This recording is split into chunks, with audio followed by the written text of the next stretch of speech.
Speakeasy is about inspiring creative expression and spiritual well-being. And we like to say that we're all about the TLC, that truth is our passion, love is our religion, and care is our currency.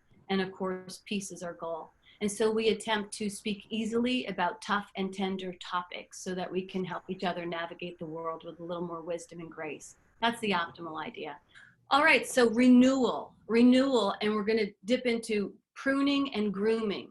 This is a two-part talk because next week we'll talk about the blooming portion of creativity, but today we're just talking about pruning and grooming. And pruning is where we cut out the dead stuff, and grooming is where we care for what's still vital. And in this current chapter of our communal story, it just seems like a really good topic to cover. The inspiration came from my niece who last week gave birth to a baby girl. And it was just interesting to see this birth come in against the backdrop of all this death. And I went out to take a walk and I noticed that this is exactly what spring does every year. You know, she births forth this life on the backdrop of death, of the death of winter. And so this talk is based on that. And it's also based on an article that I wrote last year for Edgar Cayce Foundation. So it's a little bit poetic. He who understands nature walks closely with God. He who understands nature walks closely with God. If you had the opportunity to get out in nature during this time, it would be very beneficial. Renewal is like evolution. It's about birth. It's about creativity. And it can be both very beautiful and very messy. Nature is the queen of renewal. She moves through these stages of extinction and concept and fertilization and gestation and rebirth with the grace of a prima ballerina, fluid and effortless. She folds and bends and bursts her way through the seasons. And underneath her gaze, 1 million deaths take place and 1 billion births take place. And she lets all of it fall away as it will, and she embraces all of it. And so is this possible for us? Being part of creation and creators that we also are heir to this type of fluidity and grace. It doesn't seem like it's something that we have at times when we have so much change going on, that fluidity and grace is going to be our loyal companion through this, but we could say yes to it. Does that mean that renewal is not without its messiness? No, evolution, birth, creativity can feel confusing, chaotic, uncertain, complex, and uncomfortable. So if you're experiencing any of those aspects of yourself, welcome to the club. We are currently like a mother in transition, birthing this baby. And like a mother birthing the baby, there's no way that we can go backwards. You know, we have to move forward. And so we do what the mother does, which is we breathe and we bear down. And that's what we've all been asked to do, is just breathe and bear down into ourselves. And like spring, we will deliver new life. This is what we're here for. You know, flowers do not go back to retreating if things get hard. The process must go on, even if it gets painful. So life, creativity, love, all of these things, generation of new life, it's all about extension and extending that which is good and beautiful and holy. And so how do we become more good and beautiful and holy? By simply being helpful. That's the main idea. We get more beautiful, more holy when we're helpful. And we're going through some drastic changes right now. So we think to ourselves, like, how do I get through this? And nature goes through drastic changes all the time. Every year she repeats the same 4 curriculums. You know, winter, spring, summer, fall. Winter melts to spring, and spring bows to summer, and summer fades to fall, and fall surrenders to winter. And there's a little death in every birth. And nature is the master artisan of this ebb and flow of all of this renewal. It repeats and it repeats. And because of the repetition of it all, we could say, like, it doesn't feel like I'm getting anywhere. I don't feel like anything's actually changing. I'm not evolving. But the ocean never thinks to count the waves that it takes for her to erode the earth. And so for us, when we think, oh, my ego still has me, I'm still dabbling in so much fear, we could say, you know, sometimes it's a process, and we don't always see the process in ourselves. but we do see it in others. It's easy for us to see other people evolving. So know that you are evolving if you're noticing other people evolving. Right now, we're in the midst of a major classroom of eroding the ego, eroding fear. And as we get to align with our natural wisdom, these cycles of renewal have a better chance of being supported and honored to give us that fluidity and grace that we're seeking, instead of thwarted and feared and held off. We are each worthy of laborless births and elegant deaths. And this is what I wish for you, and this is what I wish for me. So how do we figure out what we want to bow out from, what we need to prune, and how do we figure out what we want to really bring forth in this hour? And how do we look at this as an impersonal cycle of nature? The pandemic that's happening right now, it's not unnatural, it's natural. It's nature's way of sending us a message, and it's up to us to listen and interpret what is the message trying to tell us, and not on a global way, because we really do have the tendency to point the finger at everyone else. Like, if we only did that, or if they only did this, or if they did this, or we could have done that, and we kind of group ourselves together instead of making it very personal. I think right now is a great time to bring it to the personal. So in a lot of coaching circles, they ask the question, like, what will you learn from this? What will you get from this? And I think an even more interesting question is, how did I bring this forward? Like, why did I create this? What did I need to learn? Because I co-created this. I'm a part of this. This is for me. This is a message directly from me to me. This thing that's going around Facebook that says, like, since we can't go out, we got to go in. This is a call to go within. What I see when I go within is that I'm hearing, stop blaming and stop shaming yourself and others. Surrender and settle and slow down. And cut out all the distractions. And fuck, I love my distractions, you know? And cut out all the consuming. And man, I love to fucking consume. And cut out all the busyness. I don't know who I am without the busyness. Let that all die. So this is the first stage of renewal, is death, is extinction, the willingness to let go. It helps us to begin anew.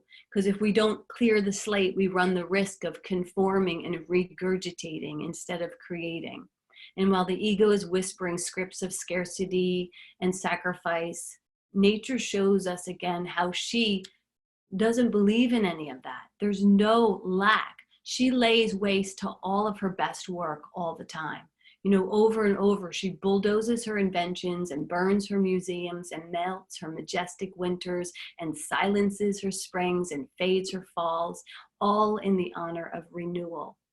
And what the caterpillar calls the end, the master calls the butterfly. And this Amen. is where we're at. Don't believe that this is your death. This is your resurrection. In nature, nothing is preserved. Ashes, ashes, they all fall down. And it makes me think of those monks who spend hours and weeks, months maybe, creating those mandalas in sand. And then they just whisper it all away because they know what the caterpillar knows. It's not the end. There's more where that came from. And the flush soul who finds a sacred practice in debunking and dismantling their own altars always finds the confidence of a creator who can clear the fields and know that there's more where that came from.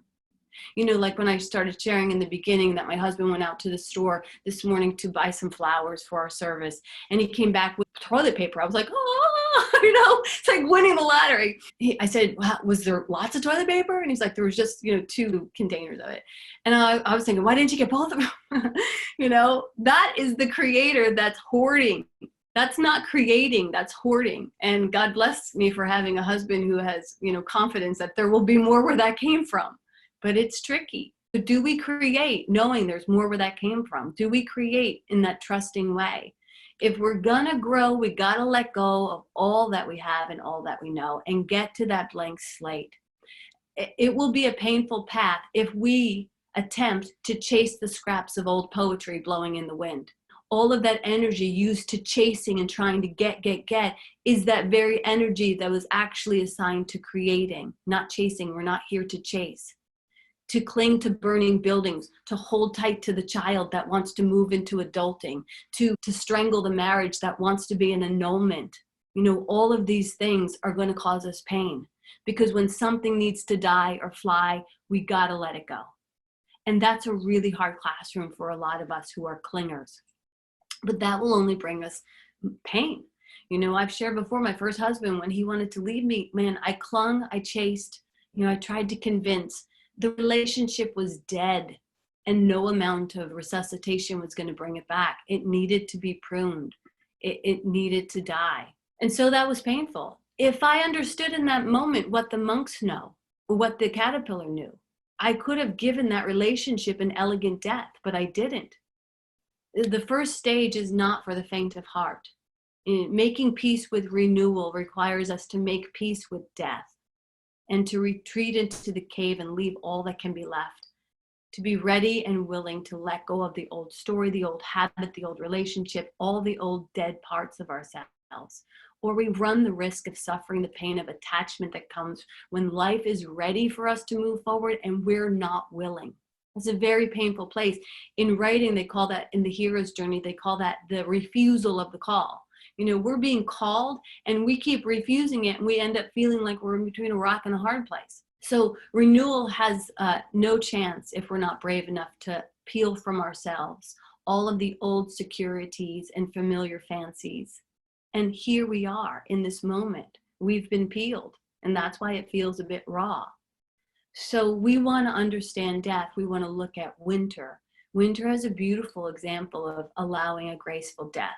Winter blankets the world in equal measures of white, and in doing so erases all the well-worn paths. And this symbolically demonstrates to us that we have conceded our old ways. All the old roads that we've known and used and traveled are no longer an option. We're ready, we're willing to shred the map, to chuck the recipe, surrender the old definitions, and we make ready by making space, by tossing our arms open, hands free, holding on to nothing, not even a crumb of what was. And we wait. That's what this time is for. It's for waiting. So it's interesting that we are all called to wait. And we don't seduce and we don't suggest, we just wait. And we don't chase and convert and attempt or convince, we just wait. We wait in this open space, and we learn to take deeper breaths and get comfortable in this luxurious and expansive nature of not knowing. It's interesting to me because before I started, I put up this picture here of the butterfly, and above her head it says life. And she's just standing there with her arms open and hands open. And that's what could be at the other end of this. But we are so afraid of the not knowing. Like the caterpillar that goes into the chrysalis, it's like, what am I going to my death? I look like I'm going to a tomb. And as adults, this not knowing makes us feel frustrated and frightened.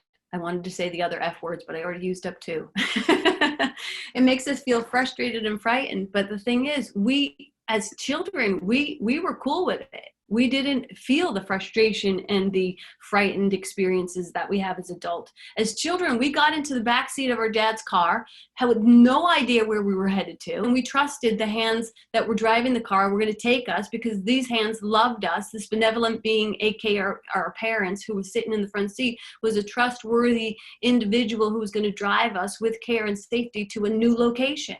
And so now we're in the hands of God. But if we knew that God loved us the way we knew our dad loved us, we wouldn't have the need to try and crawl into the front seat and grab the map and say, where the fuck is going on here? You know what I mean? We'd be like, okay, let me rest in the luxury and elegant nature of this back seat and just hold the space with faith. So the question for the beginning section is, what needs to die? What's already dead? And can we sit in the silence and wait without fear for the next year's crop or the next right action or inspiration? And can we remind ourselves that we're not alone, that the universe actually conspires to support us in all of this? The universe conspires to support you.